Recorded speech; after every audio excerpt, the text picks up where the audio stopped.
Estás escuchando un podcast de la revista Muy Historia.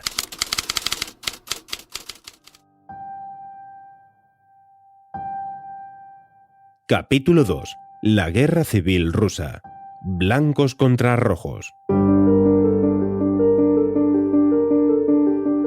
Desde el mismo momento del triunfo de la revolución bolchevique en octubre de 1917, la inmensa geografía de Rusia se vio inmersa en un clima permanente de guerra que costó millones de víctimas.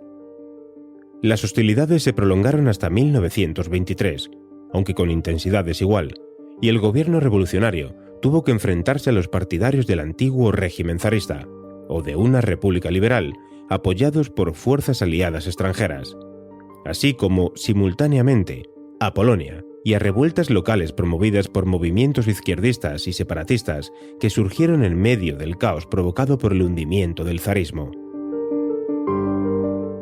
La revolución había triunfado en el centro del viejo imperio.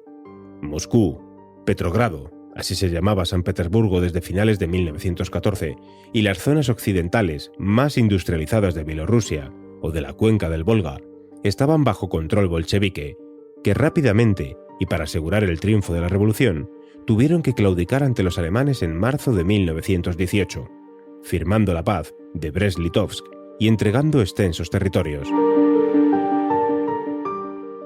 Obreros y campesinos en el ejército. Pero en las zonas más alejadas del centro, como en el oeste y sur de Ucrania, y en el norte y el este de Rusia, el vacío de poder fue aprovechado por los contrarrevolucionarios para armarse y sublevarse contra el nuevo régimen. Con el viejo ejército zarista disuelto, León Trotsky fue encargado, por orden de Lenin, de organizar el nuevo brazo armado del Estado, que debía ser el Ejército Rojo, cuyo fin era combatir a los enemigos de la revolución.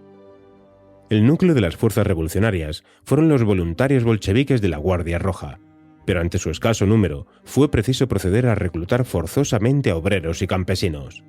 La disciplina era férrea, castigándose con el fusilamiento cualquier vacilación, y para cohesionar y motivar se incorporaron comisarios políticos, que debían politizar a la tropa y asegurar su fidelidad y entrega a la causa revolucionaria. También fueron reincorporados al Ejército Rojo muchos de los antiguos oficiales del zarismo, más de 30.000, que eran estrechamente vigilados por los comisarios. 2 años más tarde, ya eran 5 millones los combatientes que formaban el ejército. Aparte de la gran capacidad organizativa de Trotsky, que viajaba a todos los puntos críticos a bordo de su tren blindado, destacaron en el ejército jóvenes militares, como Mikhail Tukhachevsky, que luchó en todos los frentes, así como Mikhail Frunze, que basaron las operaciones militares en una gran movilidad y rapidez de desplazamiento de fuerzas, rompiendo los esquemas estáticos de la Primera Guerra Mundial. En contraposición al ejército bolchevique estaba el llamado Ejército Blanco, que desde mayo de 1918 fue apoyado por hombres, armas y suministros de una decena de países, fundamentalmente de Gran Bretaña, Japón, Estados Unidos, Polonia, Grecia y Francia, que sumaron un total de unos 175.000 efectivos.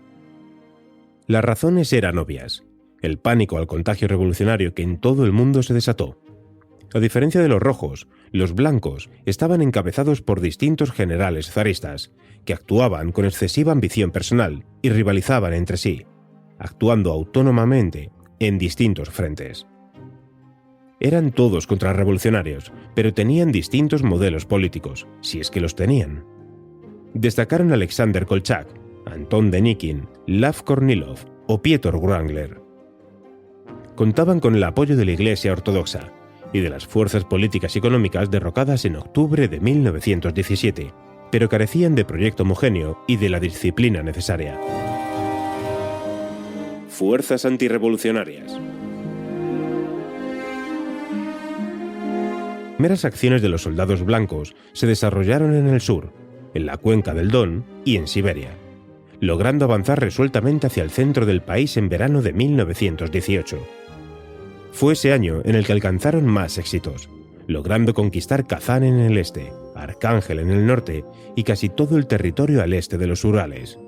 Aparte del apoyo de los aliados, contaban con la ayuda de la Legión Checoslovaca, unos 60.000 hombres que habían luchado contra los imperios centrales, incorporados en el ejército zarista, y que ahora apoyaban a los blancos.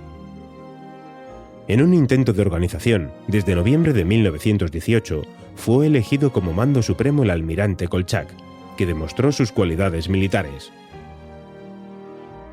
Precisamente los importantes avances de los blancos habían llevado a los bolcheviques a asesinar a la familia real, que estaba confinada en Ekaterimburgo en julio de ese año. Según sus planteamientos, no podían permitir que el zar Nicolás II, ni ningún otro pariente, fuese liberado para representar una bandera que aglutinase al enemigo y que fuese reconocido como gobernante legítimo por las potencias extranjeras. El decaimiento de la intervención aliada. En la primavera de 1918, los británicos habían desembarcado en el norte ártico, en Arcángel, los japoneses y norteamericanos en Vladivostok, y los franceses y griegos en Crimea, con las claras intenciones de ahogar la revolución. La intervención que acometieron desde el verano la disfrazaron con dos pretextos. El primero fue impedir un supuesto avance alemán, que les permitiese hacerse con importantes arsenales. El segundo, alegar que lo hacían aceptando la invitación que recibieron por parte de los sublevados en la lucha contra los bolcheviques, a los que las potencias occidentales no reconocían. Su ayuda permitió a los blancos los grandes avances de 1918, pero a partir de 1919 su empuje fue debilitándose. Rusia era inmensa y llena de barreras orográficas y climatológicas de las que casi no había planos topográficos, lo que impedía un rápido avance hacia los centros de poder revolucionarios. Además, mientras el Ejército Rojo iba creciendo en efectivos, disciplina y experiencia, los blancos se veían incapaces de lograr ningún éxito decisivo, por lo que los aliados occidentales comenzaron a reducir su ayuda. Las rivalidades entre los líderes contrarrevolucionarios no cesaban y también despertaban rechazo en gran parte de la población por los abusos cometidos. Además, las distintas potencias comenzaron a desconfiar sobre las verdaderas intenciones de algunos de ellos. Especialmente sospechosas eran las maniobras de griegos, rumanos, polacos y sobre todo de los japoneses, que habían enviado nada menos que 75.000 soldados a Siberia. Ante tal despliegue, Francia, Gran Bretaña y Estados Unidos sospechaban que buscaban simplemente una expansión territorial hacia la costa rusa, lo que ponía en jaque el equilibrio de fuerzas surgido tras la Primera Guerra Mundial. Por si fuera poco, comenzaron a proliferar movimientos de protesta entre los obreros y estibadores de Gran Bretaña, Francia y Estados Unidos, que se negaban a enviar suministros a las fuerzas destacadas en Rusia, y más, tras los sufrimientos que habían supuesto la Gran Guerra. En aquellos momentos, la Revolución Soviética despertaba una evidente simpatía en todo el movimiento obrero mundial, lo que hacía cada vez más impopular la intervención militar. Mantenerla, y más sin una clara perspectiva de un fin rápido de la guerra, era alimentar el prestigio de la causa bolchevique en Occidente, por lo que la intervención podía lograr los objetivos totalmente contrarios a los que se pretendían en un principio. Por todo ello y paulatinamente, desde mayo de 1919, los aliados fueron disminuyendo la ayuda, y ante las victorias bolcheviques, se fueron limitando a dar apoyo a la evacuación de los restos derrotados del Ejército Blanco, lo que culminó a lo largo de 1920. Precisamente, en enero de ese año, las potencias occidentales pusieron fin al embargo de mercancías y alimentos que, hasta ese momento, habían decretado sobre el régimen comunista, comenzando a aceptar la evidencia de que los bolcheviques ya no podrían ser derribados del poder por la fuerza. Poco después, en marzo de 1921, británicos y turcos rubricaron con Moscú acuerdos comerciales y de amistad. Al final, solo quedaron en suelo soviético japoneses y polacos, los más interesados en una extensión territorial a costa de la vieja Rusia, aunque en 1922 también se retiraron. La guerra contra un país vecino. Polonia había vuelto a emerger como Estado independiente tras la Primera Guerra Mundial, y el hundimiento de la Rusia zarista alentó en ella el sueño de recuperar añorados territorios en el este. Aprovechando la Guerra Civil Rusa, a principios de 1919 había avanzado conquistando Minsk, zonas occidentales de Ucrania y parte de las costas bálticas. En un principio, Lenin llegó a ofrecer a los polacos estos territorios si le ayudaban en la guerra contra los blancos, pero Polonia tampoco confiaba en estos porque temía las ambiciones imperialistas de los zaristas en caso de victoria, por lo que se limitó a consolidar sus conquistas en Rusia sin apoyar a la coalición internacional anticomunista. Pero en 1920, tras la derrota casi completa del Ejército Blanco, los bolcheviques pudieron centrar sus esfuerzos contra los polacos para tratar de recuperar los territorios perdidos e incluso extender la revolución hacia el oeste, ocupando toda Polonia.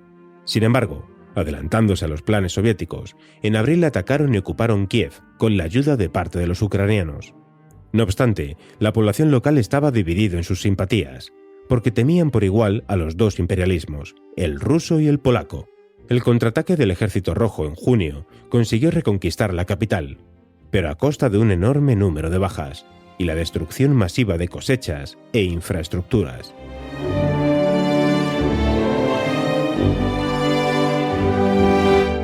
Asesinatos en masa en ambos bandos. Esta campaña desarrollada en suelo ucraniano tuvo una clara faceta de guerra civil, incluyendo cambios de bando y numerosas deserciones, por lo que inmediatamente adquirió grandes dosis de crueldad. Los polacos y sus aliados locales practicaron una política de tierra quemada en su retirada, destruyendo parte de las infraestructuras de Kiev y asesinando a comunistas ucranianos que habían caído en sus manos. La actitud de las fuerzas soviéticas en su avance no fue mejor, y lo mismo que sus enemigos, perpetraron asesinatos en masa sobre pueblos y comunidades acusadas de traidoras y de colaboracionistas. Los judíos fueron víctimas de ambos bandos, y el resultado final fue que decenas de miles de civiles fueron asesinados.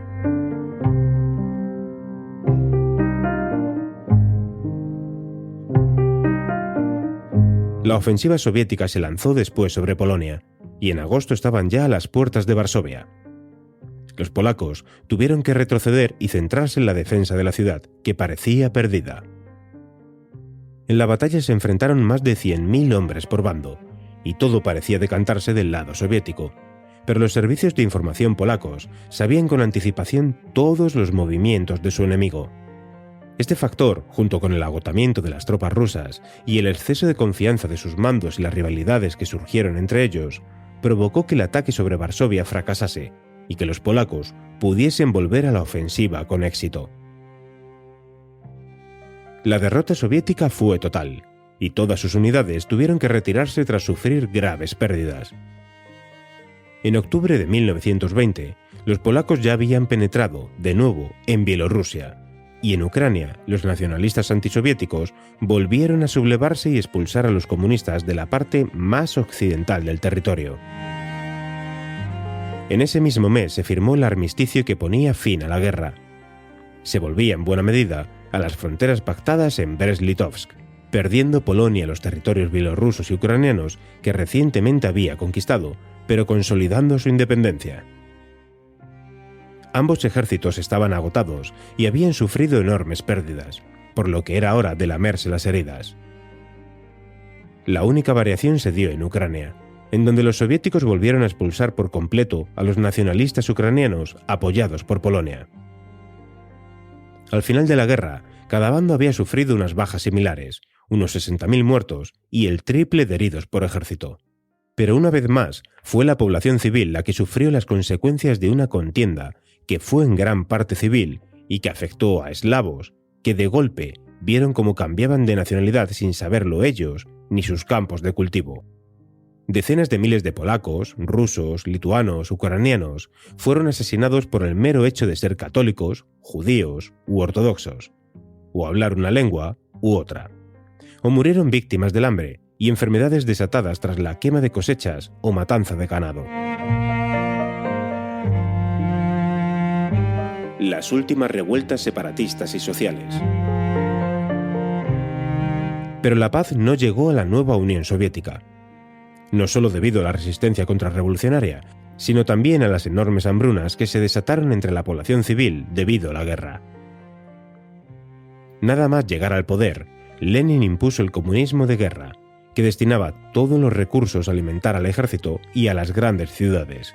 Controlaba la producción y prohibía toda huelga o protesta que la dañase. Igualmente, se impusieron masivos reclutamientos forzosos que debían permitir al Ejército Rojo frenar la amenaza de los blancos. Todo ello creó un enorme descontento entre los campesinos, que sufrieron una hambruna generalizada y que también se extendió a los obreros urbanos. El resultado fue la consecución de numerosas huelgas y motines que estallaron por todo el territorio, dando argumentos a los ejércitos que seguían luchando contra los bolcheviques. Todo el territorio al este de los Urales y al sur eran vastas extensiones propicias para que señores de la guerra ambicionasen controlarlas mediante la proclamación de ficticias repúblicas independientes. En las zonas siberianas de Oriente, fronterizas con China y Mongolia, generales rebeldes prosiguieron su lucha contra Moscú, a pesar de que el grueso de los ejércitos blancos ya había sido derrotado. Japón, ansioso de conquistas territoriales, fue su principal sostén. Pero nuevamente, la falta de coordinación entre ellos y sus excesos ante la población civil les hizo perder apoyo, facilitando que los soviéticos fuesen sofocando una a una las rebeliones. Aún así, hasta junio de 1923, restos de los ejércitos blancos y de rebeldes siguieron desafiando el poder central en continuas insurrecciones, confiando en un apoyo de Japón. Finalmente, la presión de las potencias occidentales obligó a los nipones a dejarles a su suerte, y los que no pudieron escapar acabaron ejecutados.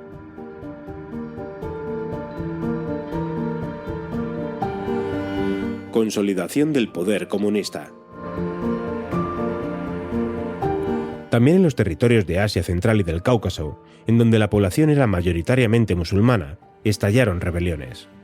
El factor religioso y la difícil integración en la sociedad rusa fueron un factor añadido a los motivos de las revueltas, por lo que tampoco sintonizaron con los blancos. A pesar de que los soviéticos lograron controlar las ciudades a finales de 1920, las guerrillas prosiguieron su hostigamiento recibiendo apoyo de tribus turcas, persas y afganas, logrando incluso conquistar Samarcanda en 1922. No obstante, al año siguiente los soviéticos, mediante una política tolerante hacia los nativos y efectuando concesiones sociales y económicas, lograron aislar a las facciones más radicales, acabando con sus actividades definitivamente en 1924, debiendo éstas refugiarse en Afganistán. Sin duda, la implantación de la NEP, nueva política económica, a finales de marzo de 1921, que permitía a los campesinos quedarse con parte de la producción, fue determinante para rebajar la tensión social y consolidar a los comunistas en el poder.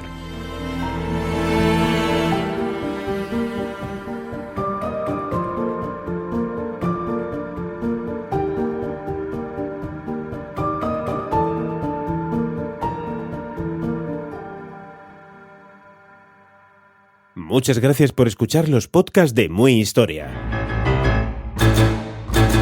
Te esperamos con más contenidos en muyhistoria.es.